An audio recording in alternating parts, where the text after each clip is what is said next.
Poštovane dame i gospodo, dragi stranački prijatelji, hrvatski branitelji, dragi gosti i simpatizeri Hrvatske demokratske zajednice, dobro večer i dobrodošli na javnu tribinu u organizaciji područnog odbora Novi Zagreb-Zapad, novim porezima do novih nepravdi.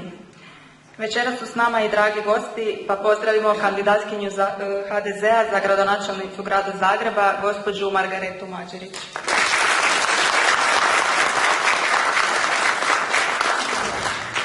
Pozdravimo i večerašnjeg gosta, predavača, docenta Gorana Marića, doktora ekonomskih znanosti i predsjednika Nacionalnog odbora za financije HDZ-a.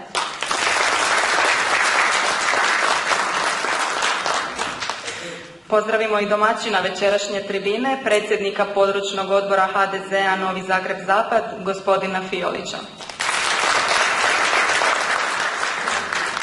Pozdravimo i predsjednika područnog odbora HDZ-a Novi Zagreb-Istok, gospodina Ivicu Perkovića. Ne možemo bez kratkih pozdravnih govora, pa stoga predlažem gospodina Fiolića, predsjednika područnog odbora HDZ-a Novi Zagreb-Zapad, da nam se obrati.